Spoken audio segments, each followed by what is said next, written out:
Greetings from Las Vegas.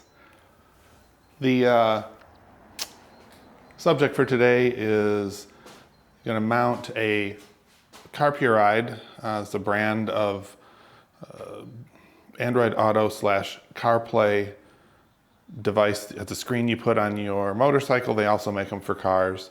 There's a lot of competition for these things. A lot of these are available on Amazon. Carpuride, Carpuride, and Chigee, Chigee, seem to be the two most popular ones that you can find on Amazon, with tons of reviews, or a lot of other YouTubers doing full detailed videos on this. For me, this is, today we're just talking about getting a Carpuride W502. It's a little bit older one that I used to have mounted on the Triumph Tiger, and today I'm going to mount it on the Triumph Scrambler 400X. I'm going to pop off the little protective pad on the crossbar there and mount it there and run the wire under the tank and into a plug in the OBD2 connector under the seat and make a custom adapter for it. One word of note, the Carpuride, I think this is the W609. I might have the models wrong on these. I think it's a 609 and then 502 is the little one that I'm moving over to the other bike. This one doesn't have a Evotech mount for it to hook up to a Quadlock. So I have another video on this. Evotech makes these fantastic mounts, and then there's a Quadlock connector that goes into the 502 and the 702 models of their screens, but it doesn't work for this, so I had to make a custom mount for that, but that's all right. It works out, and it's still really convenient. So the other thing we're going to do today is, well, let's go over my Carpuride stuff was supposed to be all laid out right here. All I have is my crimping tool. But you know what? It is Easter Sunday. Takes me back to memories of going to my grandmother's house with my mother. My brother Matt and I would go over there. Always great memories. And whether it was dyeing eggs or doing the little Easter egg hunt on on Easter Sunday morning, it was great. I think they do a dozen eggs, and you have to make sure you go around the house and Grandma's house and find all of those. So Grandma's not with us anymore, and we still think about her all the time and miss her. And those are some of the great memories where you always felt welcome at Grandma's house. So I'm just thinking, if I was going to look for a Carpuride device on a Easter Sunday morning, where might it be? Let's see. What's this over here? I don't remember seeing this here. What do we have here? I don't remember storing something like this up here. This is a little weird. Well, let's see what we have in this.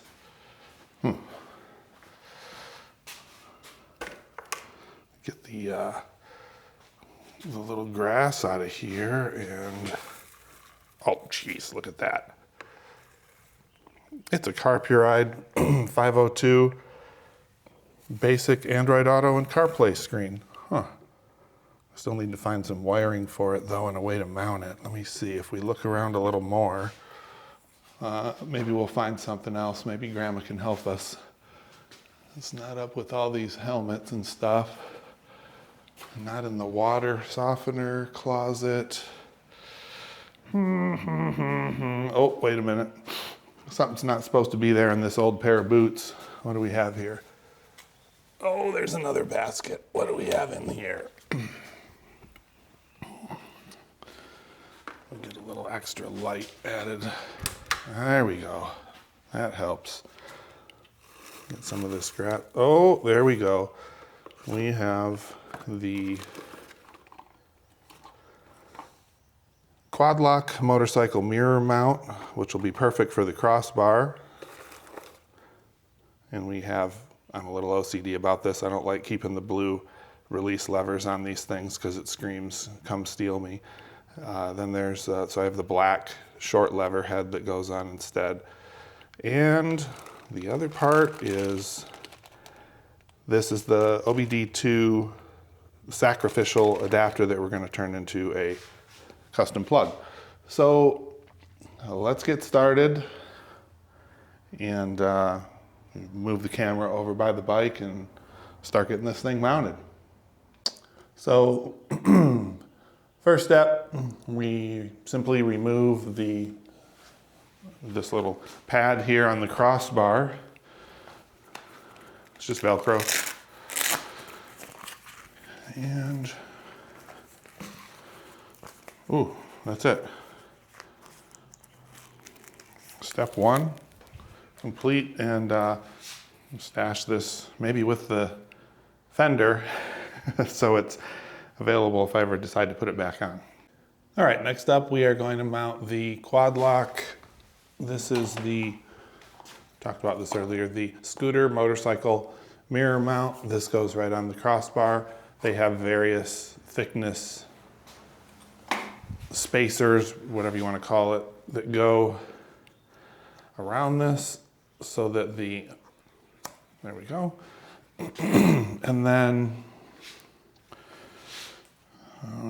line that up about as well as we can.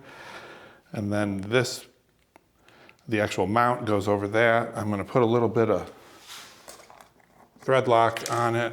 And how much do we put on there? We know the saying, right? Little dab will do ya. So we put a little dab on there. I know people are going to get sick of all these little sayings eventually, but too bad. Rotate this up so it's there. Come on, get on there. Ooh, wow, that's really, well, there we go. Just being a little cranky. And this is a 3mm Allen key.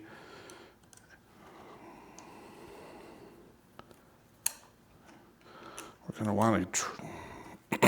going to want to figure this out now as far as the alignment, because I moved it again.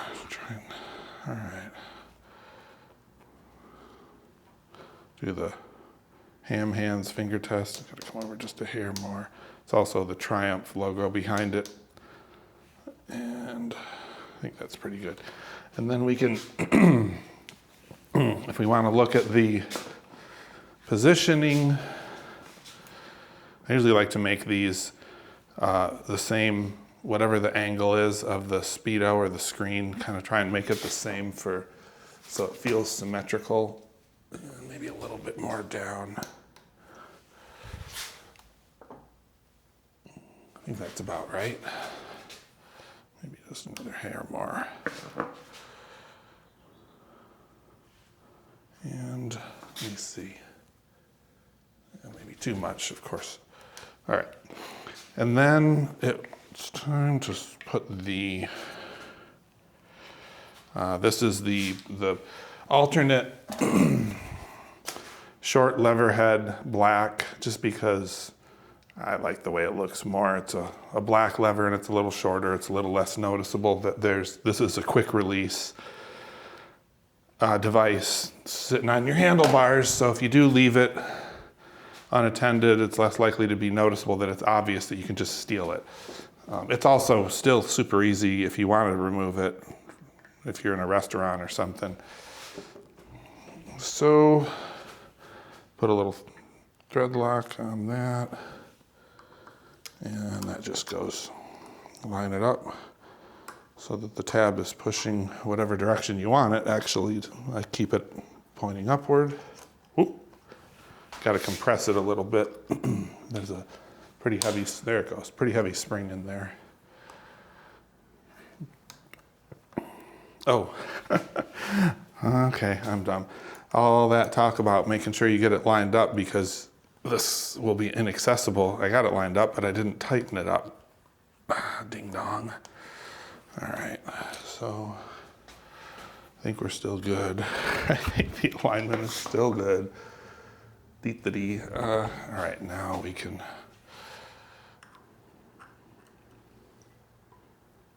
tighten this up really good so it doesn't start spinning around on there. Hopefully it'll be snug enough that it doesn't move. And there's a little bit of a, no, I think it'll be good. There's a little bit of a rubber bushing here to in this thing, but okay, that's really, yeah, okay, the whole thing moved. The bushing flexes now instead of the clamp spinning, so that's what you want. And put this back in place. Oops, get lined up. Put this on.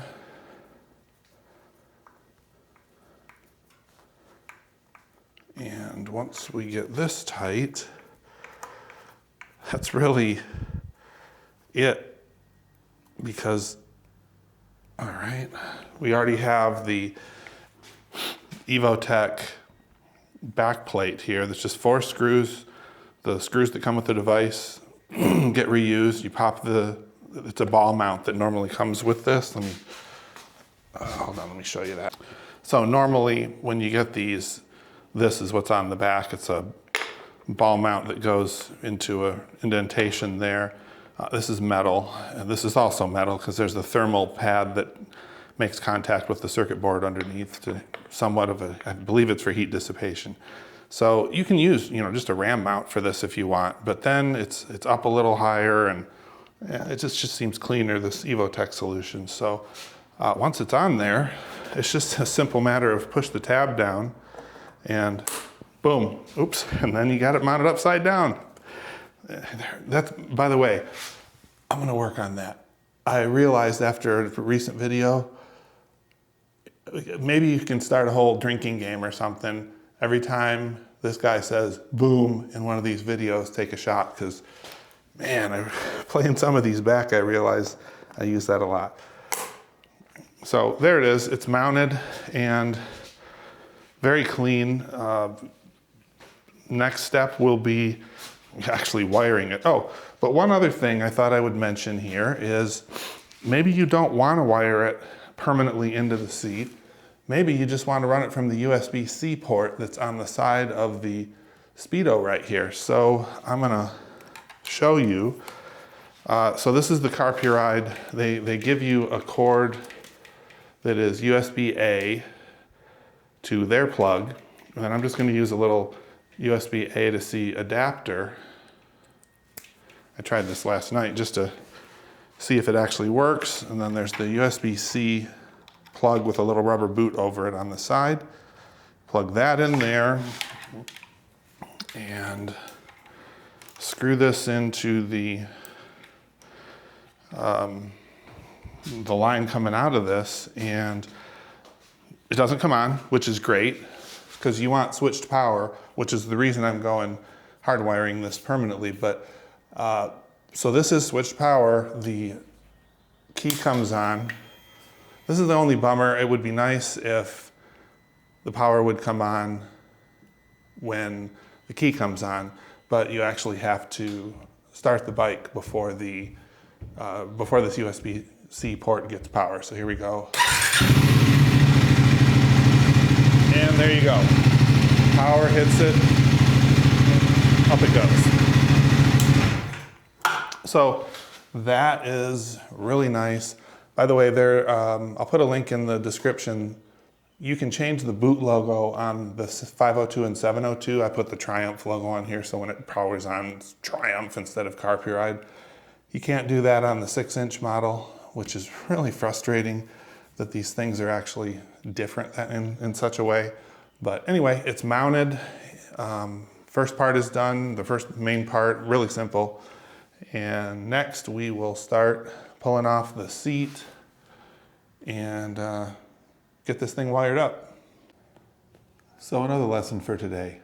Never trust what's that F word? A friggin' microphone. It's not that other thing. I just had to redo 5 chunks because these DJI Mic Mini devices are really cool when they work, and they're, you can't see them that well. They're they're super cool and they're inexpensive. But this thing doesn't do well high speed, even on the inside of a helmet. And second time now that it's just, I have to keep watching the little green meter on the camera to make sure that it hasn't frozen up. So twice now it's frozen up on me and I've had to reshoot video. Anyway, my whining is over. On a positive note, how cool is that? It's nice to have a daughter who's thoughtful enough to come up with a sarcastic shirt like this. This was my physical therapy shirt, or one of my physical therapy shirts for after I screwed up my knee. She bought this for me so I could wear it, and I was on a cane for a while, crutches for a little while after ACL, knee reconstruction. And so I do my own stunts. What a cool concept there. Before we start taking the seats off and wiring stuff, I thought I would note, I just added this yesterday.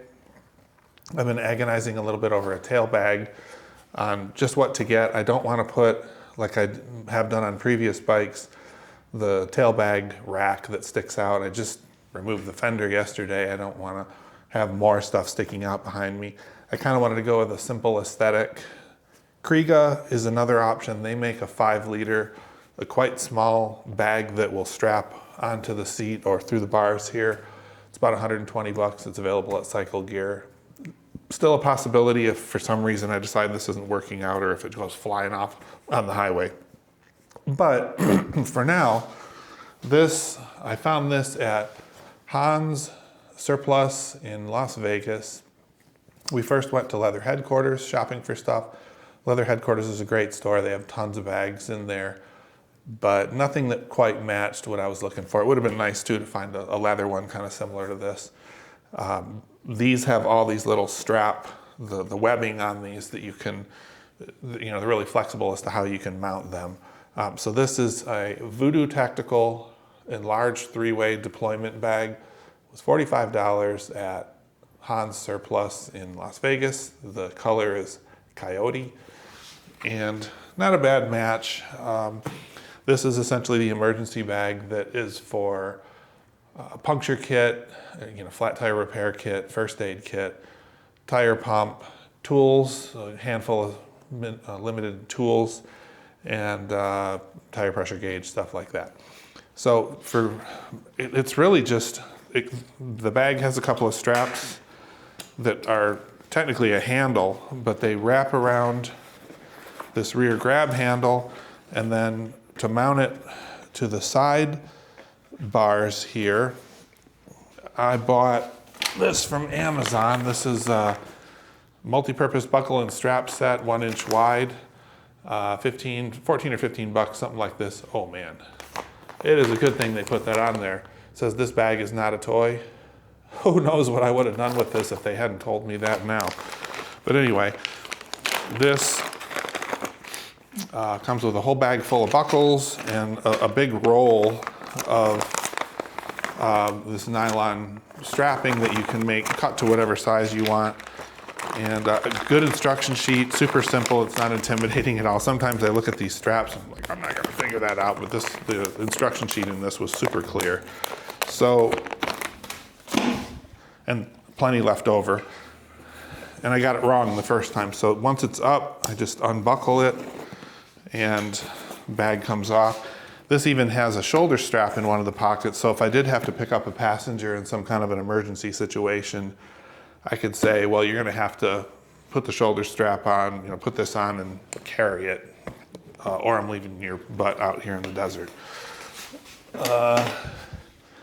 So that's it for that. Oh, and then getting the back seat off is simply key into the key hole on the left side of the bike, and then you just turn it towards the rear of the bike, and bam, it just comes right off.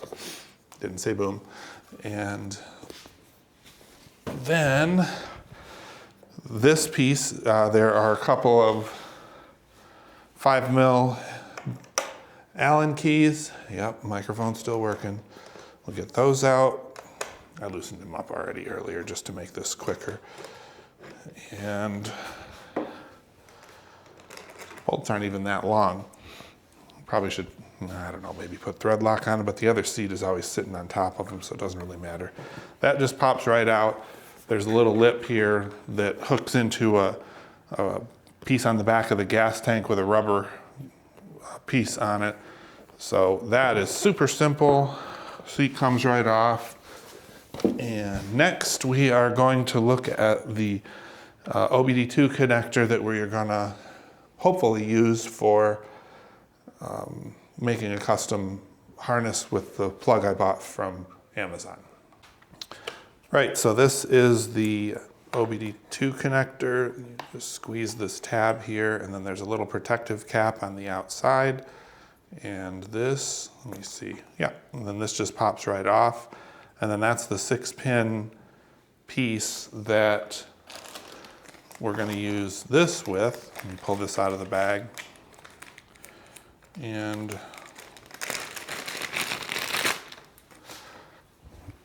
this, let's see,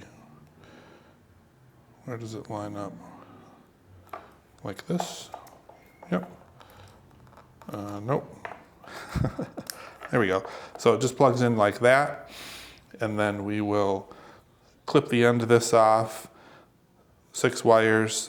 From what I recall from the wiring diagrams that I found online, pin 1 is 12 volt and pin 6 is ground, but we'll put a multimeter on these and test them to make sure that we get it right. And once we get those two, then we will take the Carpuride harness and connect them to 12 volt and ground and crimp those down and then run this up to the unit and we're done. All right, let's do the, oop, almost did it on the wrong end. That would have cut things short. Take this off. And we have 6 wires inside of here. So let's get this stripped and we will start. I think what I'm gonna do is, I got this idea from a guy in India, because these bikes have been out in India longer than they have in the US, and that's where these bikes are made, at the Bajaj factory in India. This was his idea, and I thought, wow, this is great. And it was mostly in Indian though, so I thought, hey, let's get an English language version of this to help people out. So he was simply taking, you take the, put one multimeter, the ground on the ground of the battery, and then go through and test to locate the 12 volt wire from this. So we'll do that initially, and then well, he was actually going straight into the harness, but I'm just going to do it from the wire here. So we'll find the 12 volt, and then once we get that one, we'll track down the ground, and then we'll be all set. Well, pulled these wires apart, and you know, if I was a betting person, and you know, this is Vegas, I would say chances are the ground is black and the 12 volt is red. So we have our multimeter back there. Let's see what we get. Oh, look at that, 12 volt. Very good. First try, love it when that happens. And also, let's also make sure that this is really switched power. Key is off. And we get nothing. Perfect. So this is exactly what we want. And it's even a little bit better than the USB port, because now the Carpuride screen will boot up as soon as you turn the key on. You don't have to wait for the bike to be turned on, so it gives it a couple of extra seconds for the device to boot up and connect to your phone and that, so it's typically ready by the time you start rolling. So let's get, I think we need to, now that we know this is going to work for sure, we need to route the wire the harness from the Carpuride to here before we start getting finished up on crimping with the butt connectors and stuff like that. If I was a smarter person, I would be heat shrinking and soldering these together, but I am not a smarter person, so I'm just going to use good old butt connectors. Just to make sure that this is clean. I hate removing tanks, but I don't want to be a baby about it, so I'm going to pull the tank off, and whoop, looks like there's one long bolt here. Haven't done this before, so let's just see if this is right. Try not to. These are 10 mil on both ends, because of course they are. And try not to drop this nut down inside. Come on, there you go.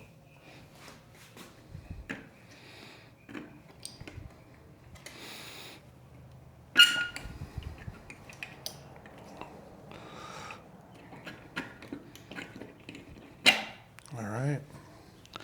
And yeah, it becomes loose. And I assume like a typical tank, I'm just worried that fuel line might be interrupted, but let me fidget with this for a second and I'll be right back. This is where I get a little nervous on these things, but looks like it's not that bad. I even stopped for a minute and went out and saw, I want to get this wire run cleanly under the tank and up through here. So you just want to do it right, you know? But I was hoping there'd be a way to sort of just kind of fish it up underneath, but it's not going to be quite that simple. I stopped and did some searches for some YouTube videos about tank removal for this, and I couldn't find any. So I propped up the back a little bit after removing the bolt and shined the light in, and I could see it looks like it's kind of similar to the seat where it's just a lip that slides under with a piece of rubber in the front. So I just pulled straight back on this, and I'll do it again here.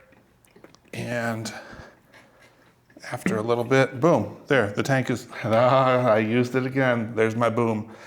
Tank is released. And you know what? I need to take off my ring because I think I'm potentially scratching up, sorry, Lori, the paint on the front of the tank if I keep doing that. So now I just need to take maybe a couple of wood blocks and lift it up a little bit. And now I can get under there and run that wire cleanly and then shoot and slip it right back in. I was worried that I would pull it too far and end up popping a fuel line loose or something like that. But there's got to be a way to get it off at least a little bit. When you're installing it, there's got to be a little bit of flexibility there. So let me get this thing propped up and start fishing the line under the tank now.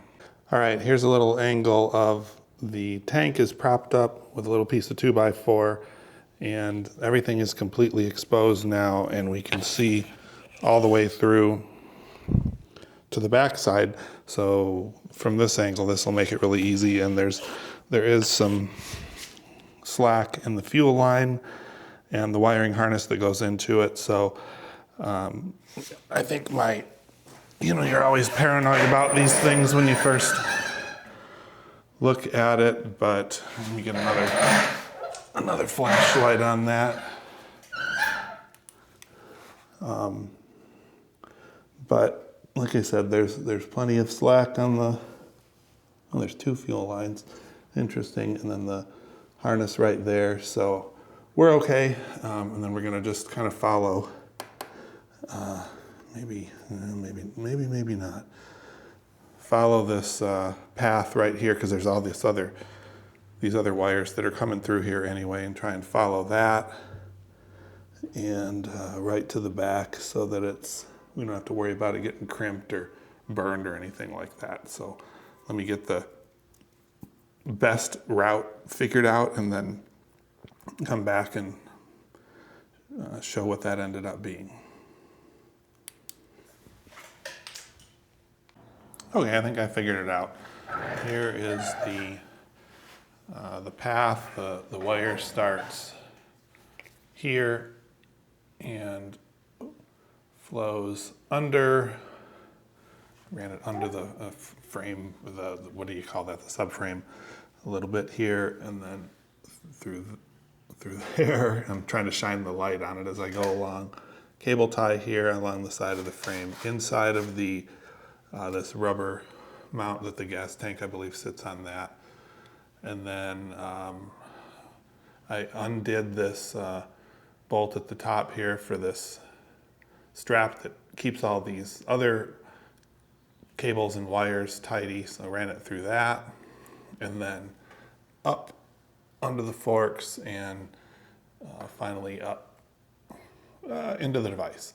So, and I left some slack on it so that I'll clean it up a little bit more and cable tie it once I take the handlebars and twist them back and forth and make sure that there's enough slack in it so that it doesn't have any issue there. So if there's a little excess, I'll just cable tie the excess in place, and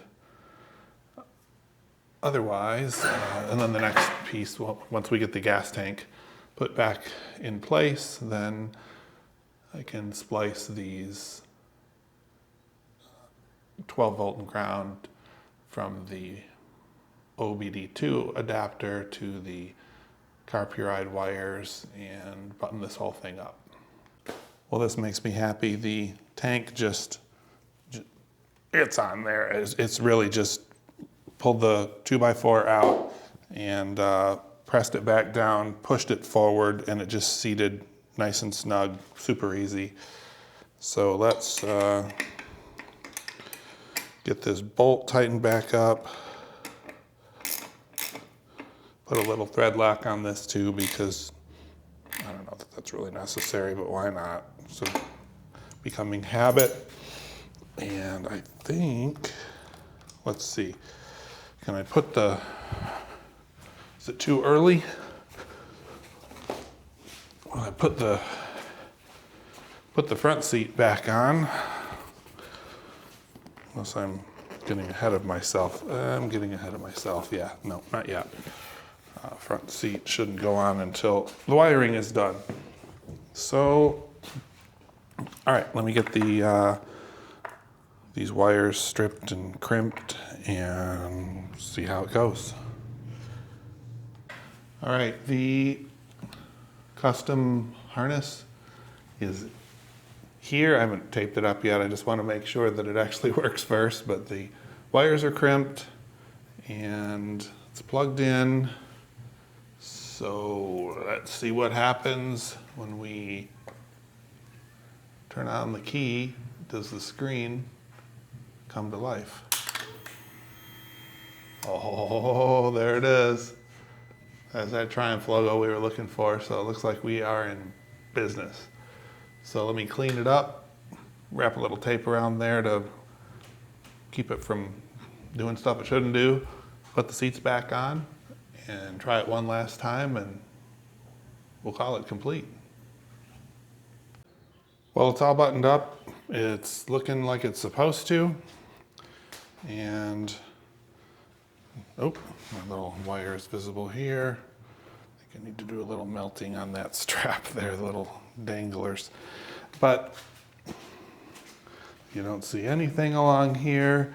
The wire is quite clean in there, and when you turn on the key, the device fires right up, and this is what it looks like. The position, let me get this lined up just about right. It's about the level of my eyes looking down at it, so you get to see the screen and you get to see your speedo still, and everything is easily accessible. And within a second or two, oops,